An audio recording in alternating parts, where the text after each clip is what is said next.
Apa kabar saudara? Berjumpa lagi bersama saya Bambang Kalitus dalam Sapa Redaksi On Location.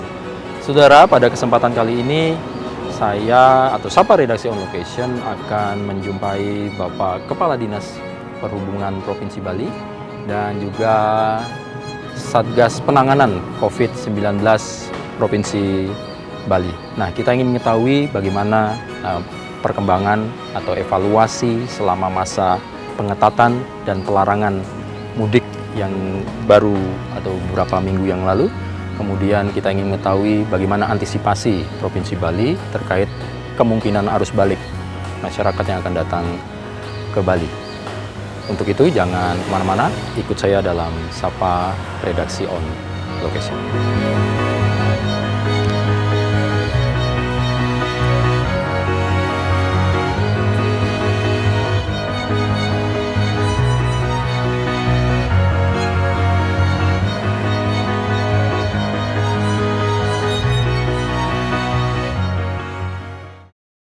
Baik saudara, nah sekarang saya sudah menjumpai Bapak Kepala Dinas Perhubungan Provinsi Bali, Bapak Iwayan Gede Samsi di ruang kerjanya di tengah-tengah mungkin kemarin padat sekali dalam proses mengawal pengetatan dan juga mungkin protokol kesehatan dalam rangka harus balik dan harus mudik Lebaran. Nah, dalam kesempatan kali ini di tengah-tengah kesibukan beliau, Kompas TV, Sapa Redaksi On Location berkenan untuk berdialog, berwawancara. Kita ingin mengetahui bagaimana evaluasi atau bagaimana kemarin penyelenggaraan tentang harus balik dan harus mudik Lebaran yang ditetapkan oleh pemerintah. Om Swastiastu, Pak Gede. Om Swastiastu. Sehat selalu, Pak? Nggih, sehat. Yang penting sehat dulu ini. Matur suksma, terima kasih atas waktunya bersama dengan Kompas TV. Pak Samsi, kita ingin tahu sebetulnya, boleh disampaikan lah, bagaimana Pak evaluasi mungkin boleh dikatakan ya.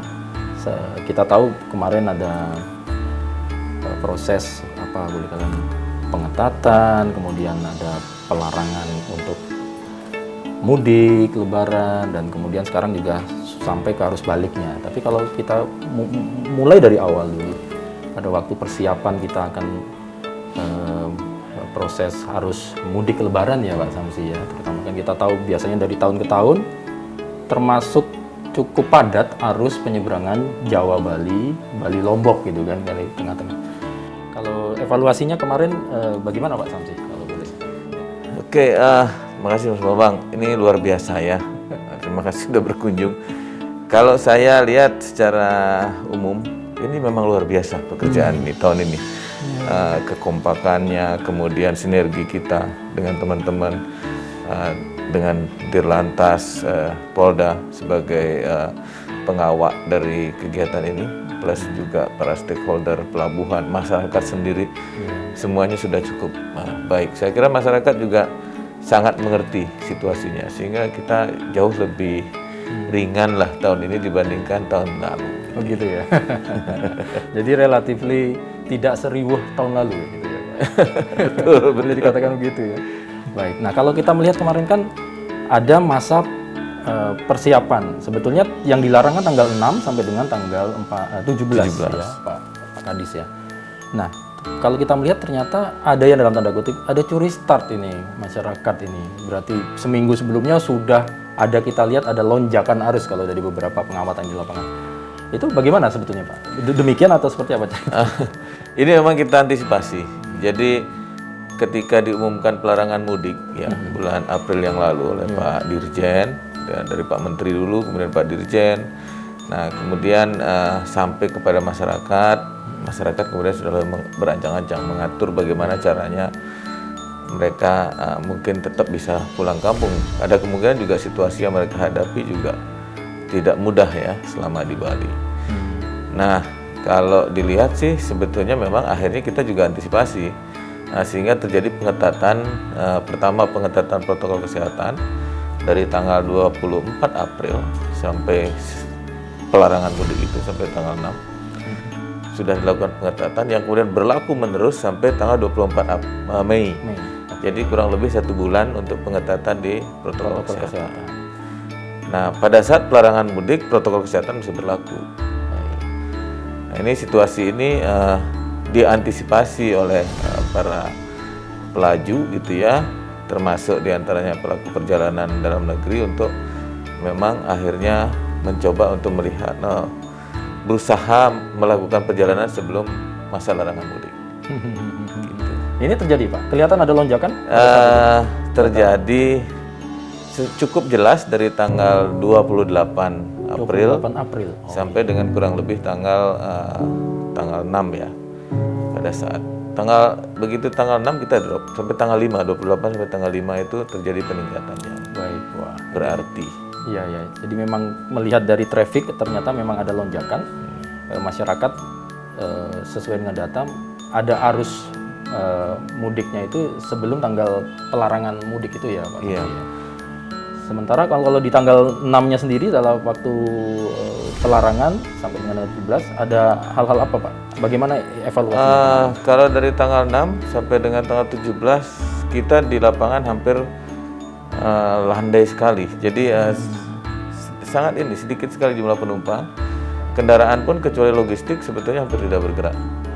Tapi memang ada beberapa yang masih diperbolehkan bergerak karena ada perkecualian yang diberikan untuk perjalanan. Jadi misalnya ada yang sakit, ada yang saudaranya meninggal, ada yang karena tugas dan sebagainya, itu memang masih diberikan untuk lewat dari pintu masuk kita. Jadi boleh dikatakan ada kepatuhan dari masyarakat untuk ini. Nah, saya terus terang memuji masyarakat. Wah, luar biasa. Apresiasi ya, kita beri apresiasi. Jadi memang turut membantu. Sangat-sangat membantu. Jadi kepedulian ini memang masyarakat memang yang paling kunci utamanya Pak.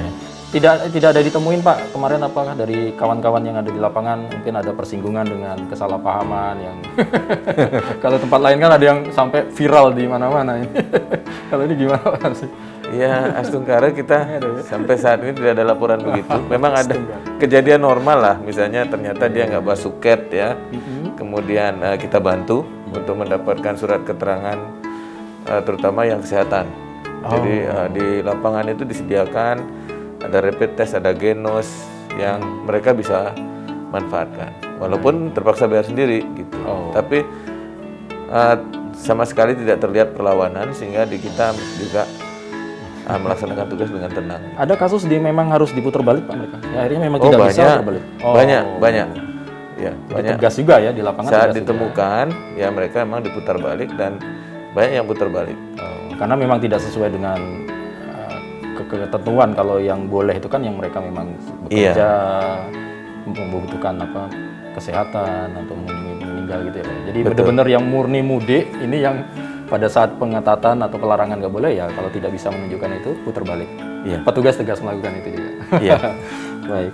Nah ini kan titik-titiknya yang paling besar di mana nih Pak? Kan di sana ada titik masuk kalau pengamatan kita di Gilimanuk, kemudian ada pintu Padang Bayi juga, kemudian ada juga di Terminal Mengwi ya Pak.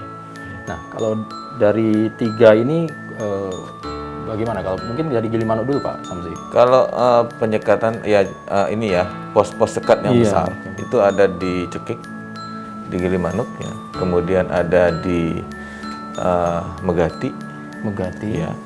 Sudah itu ada di Mengwi, ada di Anyar. Itu yang besar-besar. Nah yang memang personilnya lengkap dan kemudian jumlah personilnya juga cukup banyak. Itu betul-betul dilakukan checkpoint. Iya, jadi kita melihat, petugas melihat yang dicurigai saja.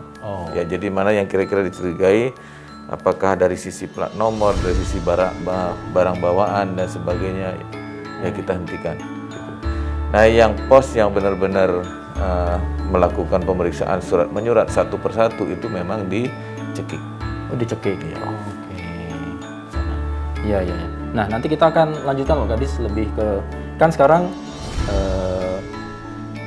penetapan pelarangan sudah boleh dikatakan sudah berakhir ya Pak ya, cuman akan diperpanjang pengetatan saja prokes. Nanti kita akan lihat bagaimana antisipasi arus balik terutama apa yang sudah dan akan dilakukan oleh Dinas Perhubungan terkait dengan tentunya kan ada kepolisian juga ada Satpol PP ya, teman-teman yang di sana, tapi kita lebih kepada antisipasi dari perhubungan terkait dengan arus balik ini. Kita tahan dulu ya Pak Samsi ya. Oke. Baik, saudara jangan kemana-mana, tetap nanti bersama dengan Kepala Dinas Perhubungan Provinsi Bali setelah yang satu.